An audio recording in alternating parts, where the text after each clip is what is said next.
This It's On moment is brought to you by On Nicotine Pouches. If you're just tuning in, we're on the first tee at Fairway Links, and Spencer is up last. Steve, he's got to be feeling the heat. Everyone's had a monster drive so far. No doubt, Sue. A hush falls over the foursome as Spencer brings his club back. Oh, Steve, it looks like it's on. Products for tobacco consumers 21 years of age or older. Warning, this product contains nicotine. Nicotine is an addictive chemical. The evolution of cartoons from the 90s to the late 2000s, a nostalgic journey. If you grew up during the 90s and early 2000s, chances are that cartoons played a huge role in your childhood. For many of us, Saturday mornings were sacred. Those hours spent in front of the TV, bowl of cereal in hand, watching our favorite animated characters go on wild adventures, face off against impossible odds, and learn a life lesson or two. But cartoons were more than just a source of entertainment. They were a reflection of society and its evolving cultural landscape. As the 90s gave way to the late 2000s, the world of animation underwent a significant transformation, not just in terms of technology and storytelling, but also in the way it represented diversity, humor, and life lessons. Let's dive into the evolution of cartoons during this era, exploring the creative shifts, the way they tackled social issues, and how they resonated with audiences across generations. 1. The golden age of 90s cartoons. Bold, imaginative, and unapologetically weird. The 1990s is often referred to as the golden age of television animation. It was a time when networks were taking risks, experimenting with bold, imaginative content that blurred the line between children's entertainment and something deeper. Cartoons of this era weren't just colorful distractions for kids. They were often layered with humor, absurdity, and, in some cases, surprisingly mature themes. Age, Nickelodeon's influence. From Rugrats to Hey Arnold. Nickelodeon, often hailed as the king of 90s cartoons, was instrumental in shaping this era. Shows like Rugrats, 1991, captured the world through the eyes of toddlers, blending childhood innocence with surprisingly adult themes. The genius of Rugrats lay in its ability to tackle big ideas, like sibling rivalry, fear of abandonment, and even religion, with a quirky sense of humor. Despite being babies, Tommy, Chucky, Angelica, and the gang were relatable to kids and adults alike. Then came Hey Arnold, 1996, a show that was way ahead of its time in terms of diversity and social consciousness. Set in a multicultural, urban environment, Hey Arnold introduced kids to complex themes like poverty, immigration, and broken homes, all while focusing on a football-headed kid with a heart of gold. Arnold's neighborhood was a melting pot of characters from different ethnicities and backgrounds, making it one of the most realistic and progressive depictions of urban life in animation. Beach absurdity and irreverence. Ren and Stimpy and Rocco's Modern Life. If you were a fan of offbeat humor, The Ren and Stimpy Show, 1991, was probably your jam. This show took absurdity to a whole new level with its surreal animation style and gross-out humor. Ren, a psychotic chihuahua, and Stimpy, his dim-witted cat friend, engaged in some of the most bizarre antics ever seen on children's television. But what made Ren and Stimpy groundbreaking was its willingness to push the boundaries of what was considered acceptable for kids' programming. It had slapstick humor, strange surrealism, and a kind of dark, subversive edge that would later influence shows like South Park and Family Guy. Rocco's Modern Life, 1993, was another Nickelodeon classic that thrived on satire and absurdity.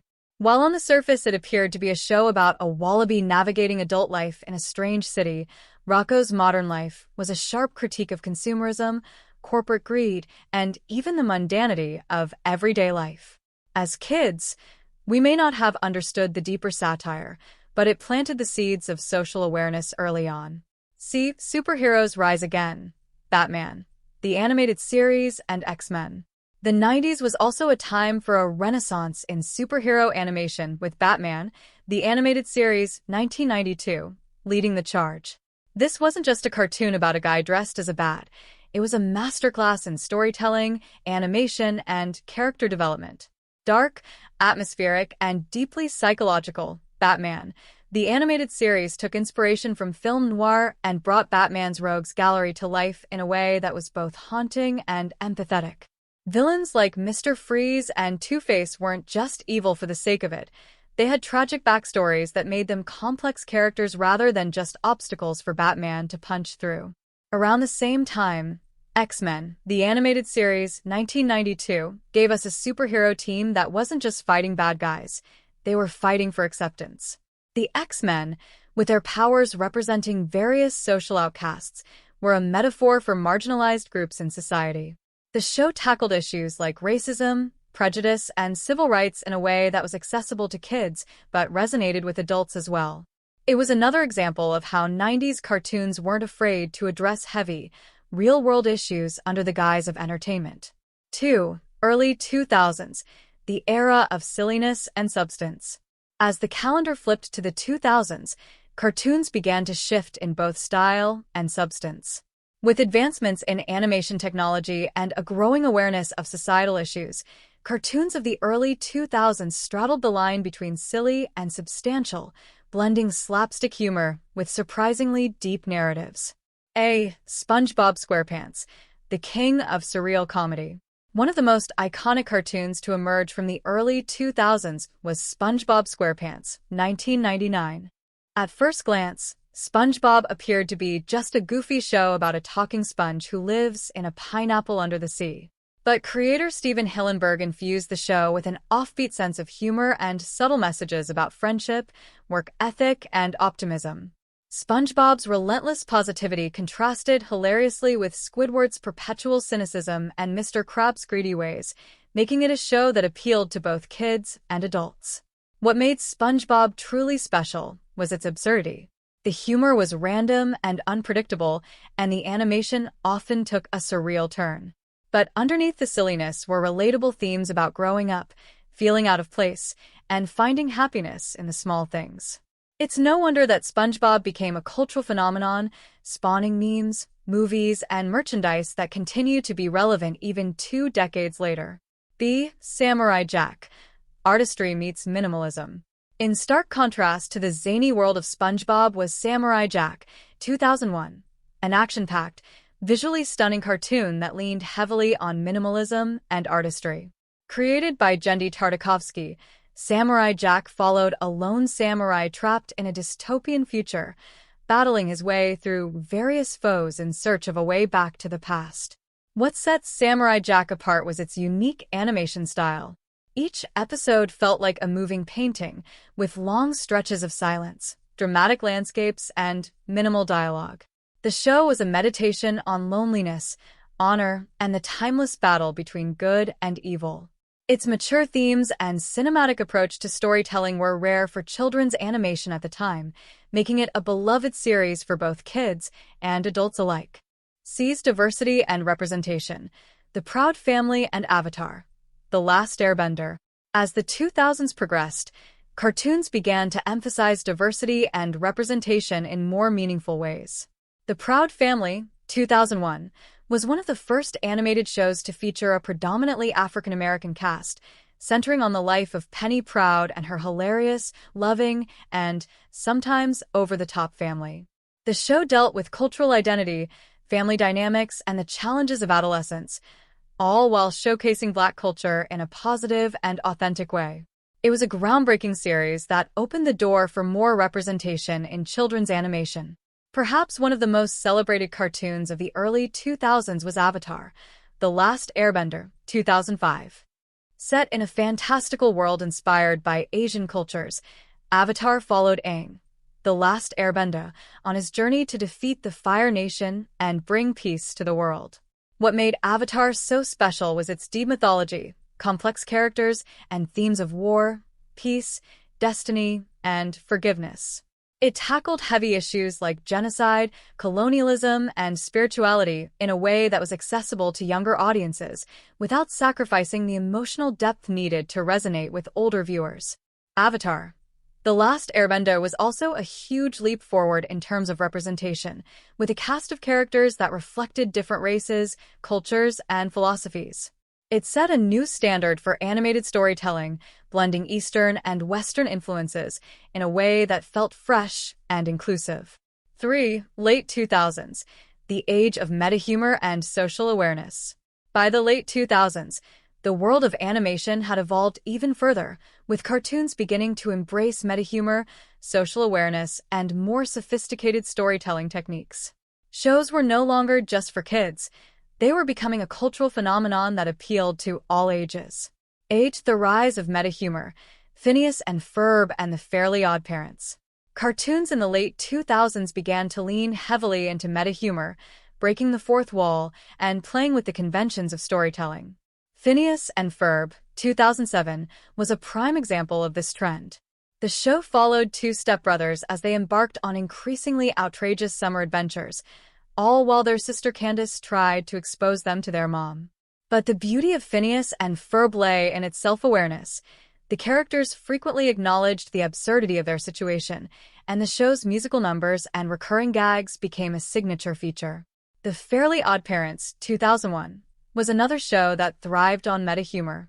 Timmy Turner's fairy godparents, Cosmo and Wanda, granted him wishes that often went hilariously wrong, and the show regularly poked fun at itself with clever writing and pop culture references. It was a blend of slapstick humor and deeper, more thoughtful commentary on growing up, responsibility, and the consequences of getting exactly what you wish for. Cartoons as social commentary. Foster's Home for Imaginary Friends and Chowder. As animation continued to evolve, shows began to tackle issues like friendship, belonging, and individuality in more nuanced ways. Foster's Home for Imaginary Friends, 2004, was a heartwarming series about a foster home for abandoned imaginary friends. Each episode explored themes of loneliness, acceptance, and the importance of finding one's place in the world. The show's unique premise allowed for a rich array of characters, each representing different aspects of childhood imagination and the challenges of growing up. Similarly, Chowder, 2007, was a whimsical series about a young chef's apprentice living in a fantastical world of food and magic. But underneath the quirky humor and colorful animation were messages about perseverance, creativity, and the value of learning from your mistakes. Conclusion: cartoons as a reflection of society's growth. The evolution of cartoons from the 90s to the late 2000s mirrors the changing landscape of society itself. As animation technology improved, so did the scope and ambition of the stories being told. Cartoons went from simple, episodic adventures to complex narratives that tackled real-world issues like diversity, identity, and social justice. From the multicultural cast of Hey Arnold to the profound lessons of Avatar, The Last Airbender, cartoons became more than just entertainment. They became a platform for reflection, empathy, and understanding. The late 2000s saw cartoons embracing meta-humor and self-awareness, blending fun with substance in ways that continue to resonate with audiences today. As we look back on this golden age of animation, it's clear that cartoons have not only entertained us, they've shaped how we view the world and each other, one episode at a time. Today is your lucky day. Today is the day that our $3 website works for you, paying you directly to your PayPal daily. Imagine $3 ongoing continuous payments to your PayPal account. Imagine falling asleep and waking up to $300 in your PayPal account. How would this make you feel? How could this help you? What bills could you pay? What kind of fun could you have? What does that retirement look like now? All for a one-time payment of $3. This website is DFY done for you, fully built and completely hosted, and never stops collecting payments for you. You have spent $3 on coffee on a regular, but that coffee won't help you create multiple streams of income. Click the link below.